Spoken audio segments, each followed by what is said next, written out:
Students, आज का हमारा टॉपिक है एटॉमिक साइज। एटॉमिक साइज के अगर जनरल ट्रेंड के बारे में बात करें तो किसी ग्रुप में टॉप टू बॉटम मूव करने पर लिखेंगे यहाँ पर top to bottom increase. Size कैसा होता है? Increase due to number of cell increase. वहीं अगर हम अक्रॉस द पीरियड के बारे में बात करें तो लेफ्ट टू राइट मूव करने पर लेफ्ट टू राइट साइज कैसा होता है? डिक्रीज होता है due to Z effect increase. भले ही अभी इस कॉन्सेप्ट को आपके समझ में ना आया हो, लेकिन मैं इसको एक्सप्लेन करता हूँ कैसे। किसी ग्रुप के एलिमेंट ले लेता हूँ, यहाँ पर हम पीरियड के एलिमेंट ले लेता हूँ। फॉर एग्जांपल ग्रुप के एलिमेंट लेता हूँ तो जैसे एक हो गया हमारे पास में बोरान, दूसरा हमने ले लिया है यहाँ पर मान लेते हैं एल्यूमिनियम। ये एक ही ग्रुप से है क्योंकि एल्यूमिनियम जो होता है बोरान के नीचे ही आता है। इस तरीके से हम लोगों ने देखा होगा। तो एक ही ग्रुप से बिलोंग करते हैं, तो इसमें हम लोग निकालते हैं कि किसका साइज़ बड़ा होगा, किसका साइज़ छोटा होगा। कैसे?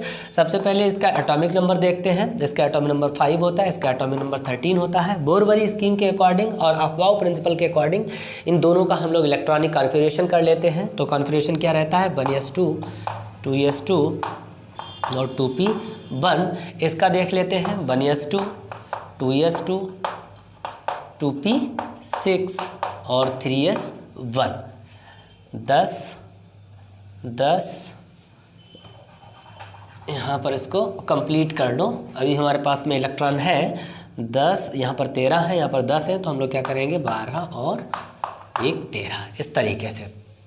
चलो, इसी से हम लोग बोरबरी स्कीम के अकॉर्डिंग क्या करते हैं? कॉन्फ़िगरेशन राइट करते हैं। अब चूंकि देखो यहाँ पर s ऑर्बिटल है, s ऑर्बिटल के पास में प्रिंसिपल क्वांटम नंबर कितनी है? 2, और p ऑर्बिटल के पास प्रिंसिपल क्वांटम नंबर कितनी है? 2। अब चूंकि इन दोनों ऑर्बिटल्स की प्रिंसिपल क्वांटम नंबर सेम है, इसीलिए इनको हम लोग मर्ज कर देते हैं। इसी तरीके से इसमें भी देखते हैं, यहाँ पर p ऑर्बिटल की principal quantum number 3, s orbital की प्रिंसिपल क्वांटम नंबर 3। इन दोनों ऑर्बिटल्स की प्रिंसिपल क्वांटम नंबर सेम है, इसीलिए ये सेम एनर्जी की है और सेम एनर्जी की ऑर्बिटल्स को मर्ज कर लेंगे।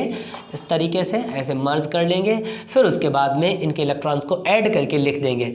इस वाली ऑर्बिटल में 2 इलेक्ट्रॉन है तो 2 लिख दिए, इस वाली ऑर्बिटल में 2 और 1 3 इलेक्ट्रॉन है तो इस तरीके से लिख दिए। ऐसे ही सेम इसमें करेंगे। 2 इलेक्ट्रॉन है, 6 और 2 8 इलेक्ट्रॉन हो गए। यहाँ पर कितने हो गए? 2 और 1 3 इलेक्ट्रॉन हो गए इस तरीके से। अब देखो, ये जो 2 इलेक्ट्रॉन और 3 इलेक्ट्रॉन ये कितनी सेल में है? 2 सेल में है। तो यहाँ पर क्या है? यहाँ पर हमारे पास में बोरान के पास में 2 ही सेल हैं, तो न्यूक्लियस बनाओ सेंटर में, न्यूक्लियस के सराउंडिंग में क्या बनाओ? 2 ऑर्बिटल बना दो इस तरीके से। इसमें कितनी सेल बन रही हैं? 3 सेल बन रही हैं, तो सेंटर में न्यूक्लियस बनाओ और इसकी सराउंडिंग में 3 सेल बना दो। अब इन दोनों एटम्स के स्ट्रक्चर को ध्यान से देखो कि इसमें किस एटम का स्ट्रक्चर बड़ा है, लार्ज है। तो देखो, देखने से ही आपको लग रहा होगा एल्यूमिनियम का साइज कैसा है? बड़ा साइज है। क्यों? क्योंकि यहाँ पर सेल की नंबर बढ़ चुकी है। बात समझ में आ रही है? तो इस तरीके से इसका साइज बड़ा हो गया, इसका साइज बड़ा है। एल्यूमिनियम का साइज कैसा हो गया?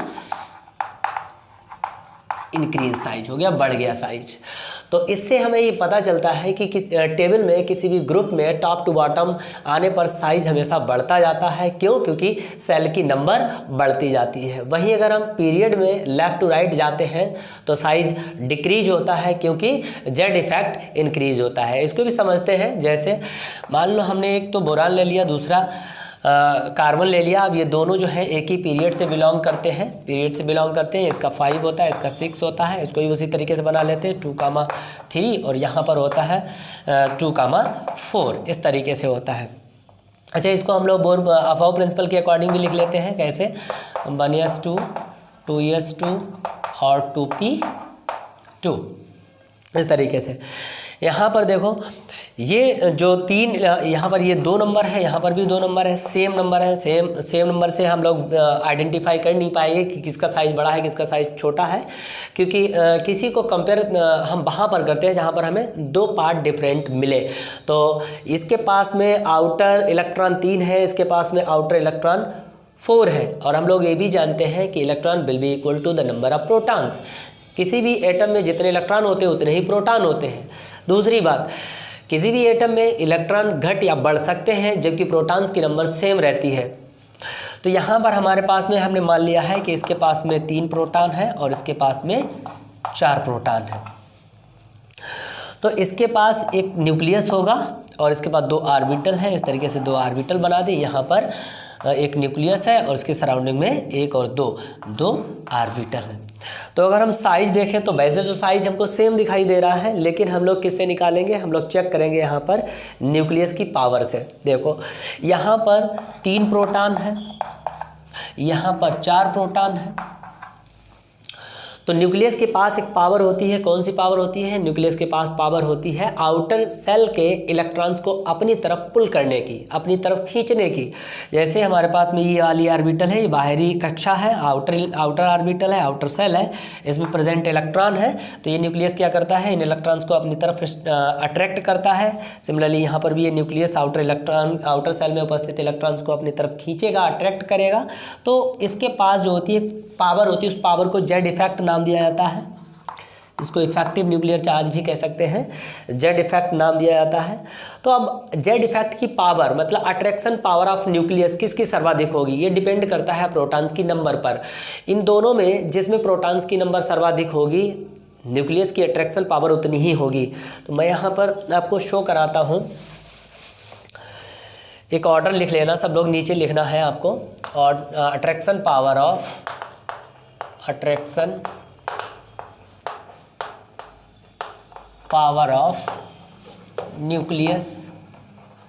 न्यूक्लियस किसकी पावर सर्वाधिक होगी, जिसके पास प्रोटॉन्स की नंबर होगी। तो यहाँ पर 4 प्रोटॉन है, ये प्रोटॉन किसके हैं, ये प्रोटॉन कार्बन के हैं, इज ग्रेटर देन। इसके पास 3 प्रोटॉन है, ये प्रोटॉन किसके हैं, ये प्रोटॉन बोरॉन के हैं। तो प्रोटॉन यहाँ पर 4 प्रोटॉन है, यहाँ पर 3 प्रोटॉन है। अब हमारे पास में न्यूक्लियस के पास में कौन सी पावर होती है, न्यूक्लियस के पास में होती है अट्रैक्शन पावर। तो ये न्यूक्लियस इसके मुकाबले स्ट्रांगली आउटर सेल के इलेक्ट्रॉन्स को अपनी तरफ खींचेगा, इसलिए इसका साइज, इसलिए कार्बन का साइज कैसा हो जाएगा, इसके मुकाबले कम हो जाएगा। तो साइज बड़ा किसका होगा, साइज बड़ा इसका होगा। तभी कहा जाता है कि किसी भी पीरियड में लेफ़्ट टू राइट मूव करने पर एटम का साइज घटता जाता है। क्यों? क्योंकि वहाँ पर न्यूक्लियस का जो अट्रैक्शन पावर है वो बढ़ता जाता है। ट्रेंड अगर साइज का देखें तो बहुत ही इंपॉर्टेंट साइज का एक ट्रेंड है। उसमें ये कहा जाता है कि एनायन का साइज जो होता है वो न्यूट्रल एटम की तुलना में अधिक होता है। फिर अगर न्यूट्रल एटम का साइज देखें तो कैटायन की तुलना में अधिक होता है। तो कुल मिला के यहाँ पर ये आता है कि अगर हमारे पास में एक एनायन दिया गया है, एक एटम दिया गया है और एक कैटायन दिया गया है, इन तीनों में साइज सबसे बड़ा किसका होगा, तो साइज सबसे बड़ा हमारे पास में एनायन का होगा, इससे कम एटम का और इन दोनों से कम कैटायन का साइज होगा। चलिए इन तीनों के लिए हम लोग देख लेते हैं इसका जेड इफेक्ट का ऑर्डर क्या रहता है। तो जेड इफेक्ट का ऑर्डर रहता है हमारे पास, सबसे पहले तो एनायन का भी कोई ना कोई एक एटॉमिक नंबर होगा, इन सबका एटॉमिक नंबर होगा, इन सबका एटॉमिक नंबर होगा। उस एटॉमिक नंबर को हम लोग जेड से रिप्रेजेंट कर देते हैं, इन सबको जेड से रिप्रेजेंट कर दिया। दूसरा बात, एनायन और कैटायन को कैसे रिप्रेजेंट करते हैं हम लोग जानते हैं। अगर किसी पर पॉजिटिव चार्ज है तो उसको हम लोग कैटायन कहते हैं, अगर किसी स्पीशीज पर माइनस का चार्ज है उसको एनायन कहते हैं। उसको क्या कहते हैं, उसको एनायन कहते हैं। तो एनायन का मतलब है निगेटिव चार्ज, और निगेटिव चार्ज जब जिस स्पीशीज पर होता है उसका मतलब होता है इलेक्ट्रॉन की वृद्धि, और किसी स्पीशीज पर अगर पॉजिटिव चार्ज है तो उसका मतलब होता है कि इलेक्ट्रॉन की कमी। वही यहाँ पर हुआ है। यहाँ पर देखिए एनायन है, और एनायन का हमने मतलब क्या बताया, एनायन का हमने मतलब बताया है कि निगेटिव चार्ज, एक निगेटिव चार्ज होगा तो यहाँ पर एक ऐड कर देंगे इस तरीके से, और इस पर कोई चार्ज नहीं है तो इसको ज्यों का त्यों रखेंगे। कैटायन पर प्लस का चार्ज होता है, मतलब इलेक्ट्रॉन की कमी होती है। कितना प्लस होगा, तो यहाँ पर 1 के रिस्पेक्ट में करते हैं तो 1 घटा देते हैं, इस तरीके से लिखते हैं इसका जेड इफेक्ट। इसी पर एक क्वेश्चन करते हैं, ये हमारा बहुत ही अच्छा कॉन्सेप्ट है। इस कॉन्सेप्ट पर बेस्ड एग्जाम में, बीएससी एग्जाम में भी क्वेश्चन कई बार पूछा गया है साइज़ के ऊपर, कि उन्होंने 3-4 स्पीशीज़ दे दी और आपसे पूछ लिया बताइए इनमें से साइज़ सबसे लार्जेस्ट साइज़ किसका होगा, सबसे बड़ा साइज़ किसका होगा। डिक्रीजिंग ऑर्डर में लगाइए, इंक्रीजिंग ऑर्डर में लगाइए स्पीशीज़ को। तो उसी ऑर्डर में हम लोग एक यहाँ पर क्वेश्चन करते हैं, लिखेंगे अरेंज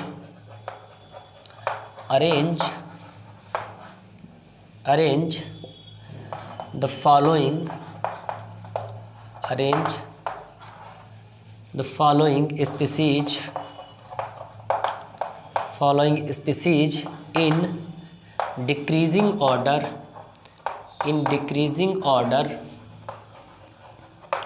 ऑफ साइज, घटते हुए क्रम में लगाना है किसको, स्पीसीज को। स्पीसीज हमारे पास में एक माइनस है, आई माइनस है, दूसरा आई प्लस है और तीसरा हमारे पास में आई है। ये 3 स्पीसीज हैं। इन तीनों स्पीसीज को घटते हुए साइज के घटते हुए क्रम में लिखना है। कॉन्सेप्ट ये वाला लगाएंगे तो इस वाले कॉन्सेप्ट में क्या बताया गया है, अगर एनायन दिया गया है तो एनायन का साइज सबसे बड़ा होगा, फिर अगर न्यूट्रल एटम है तो उसका साइज उससे छोटा होगा, और अगर कैटायन है तो एनायन और एटम की तुलना में सबसे छोटा होगा। वही यहाँ पर हुआ है। हमारे पास में एनायन भी है, हमारे पास में कैटायन भी है, हमारे पास में न्यूट्रल एटम भी है। तो उसी के ऑर्डर में लिख दो यहाँ पर size, order of size, I minus का साइज सबसे बड़ा, उससे छोटा आई का, और इन दोनों से छोटा आई प्लस का। ये बन गया हमारा डिक्रीजिंग ऑर्डर ऑफ साइज। बहुत सिंपल है। अगर आपको ये वाला कॉन्सेप्ट याद रह जाता है तो इससे भी हम लोग साइज पर बेस्ड बहुत सारे क्वेश्चंस को सॉल्व कर सकते हैं।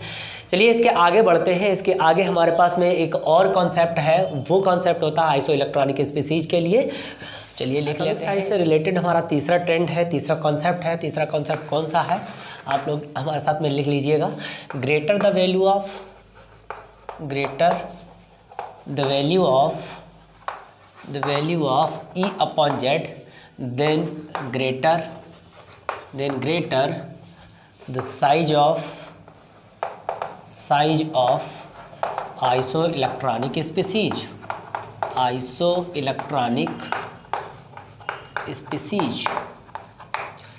मतलब आइसो इलेक्ट्रॉनिक स्पीसीज के लिए अगर हम साइज की बात करें तो इसमें ये कहा गया है कॉन्सेप्ट में, ये किसी भी स्पीसीज के लिए E upon Z की वैल्यू अधिक होगी तो उसका साइज भी अधिक होगा। तो इसके लिए एक क्वेश्चन करते हैं। क्वेश्चन कौन सा है, क्वेश्चन लिख लीजिए। अरेंज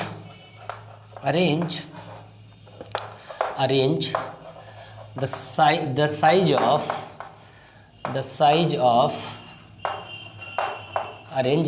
ऑफ आइसो इलेक्ट्रॉनिक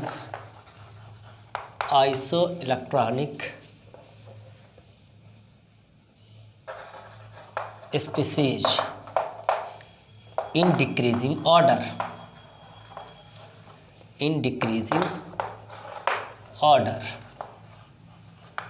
तरीके से।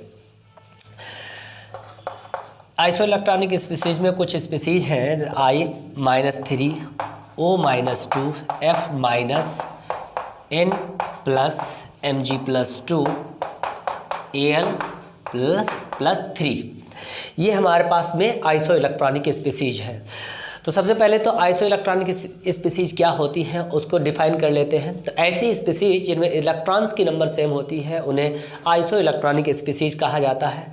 चेक कर लेते हैं गिवन स्पीसीज क्या आइसो इलेक्ट्रॉनिक स्पीसीज हैं। कैसे चेक करते हैं वो देखते हैं। यहाँ पर नाइट्रोजन है, नाइट्रोजन का एटॉमिक नंबर 7 होता है, नाइट्रोजन पर +3 चार्ज है, +3 है तो यहाँ पर +3 ऐड कर देंगे, आ जाएगा हमारे पास में 10 इलेक्ट्रॉन। यहाँ पर ऑक्सीजन का एटॉमिक नंबर कितना होता है, 8 होता है, ऑक्सीजन पर -2 चार्ज है तो यहाँ पर 2 ऐड कर लेंगे और आ जाएगा हमारे पास में 10 इलेक्ट्रॉन।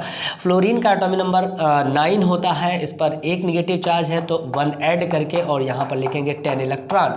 इसी तरीके से सोडियम का एटॉमिक नंबर होता है 11। अब चूंकि सोडियम पर एक प्लस चार्ज है तो हम लोग ये भी जानते हैं कि किसी स्पीसीज पर प्लस चार्ज होता है तो इसका मतलब होता है कि उसकी कमी, इलेक्ट्रॉन की कमी है, और किसी स्पीसीज पर अगर निगेटिव चार्ज होता है तो इसका मतलब होता है इलेक्ट्रॉन की वृद्धि है।